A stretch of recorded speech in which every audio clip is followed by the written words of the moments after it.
બીજી વસ્તુ કે એન્જલ નંબર વારંવાર દેખાવા માંડ્યા, મેં કીધું પછી શા માટે? કેમ કે એનું ફોકસ થયું ને. એકવાર તમે એન્જલ નંબરને પકડી લીધા ને પછી તમારી લાઈફમાં તમને દરેક જગ્યાએ એન્જલ નંબર દેખાશે. પછી મોબાઈલમાં હોય, ગાડીમાં હોય કે બહાર ગયા હોય ત્યાં પણ. કેમ કે તમારું માઇન્ડ છે ને ફોકસ કરી લીધું છે.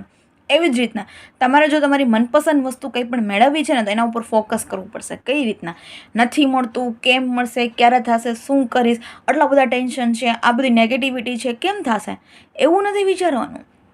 એ વિચારવાનું છે કે થઈ ગયું છે, થઈ રહ્યું છે, મારું છે, મારા માટે છે તો મને મળશે. હું ડિઝર્વ કરું છું યાર, હું ડિઝર્વ કરું છું.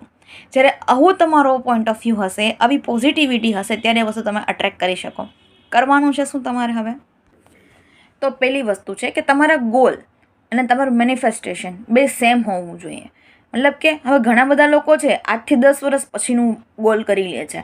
એવું નથી કરવાનું. હું તમને એક એક્ઝામ્પલ આપું કે તમારે કરવાનું છે શું. કોઈ પણ એક વસ્તુને પકડવાની છે. અત્યારથી 6 મહિનામાં જોઈએ છે અથવા તો વર્ષ દિવસમાં જોઈએ છે. ડાયરેક્ટ મોટું નથી પકડવાનું. હું તમને સમજાવું કેવી રીતના કે અત્યારે હવે મારા છે ને 21,000 ફોલોવર્સ થવા એવા છે, બરાબર છે.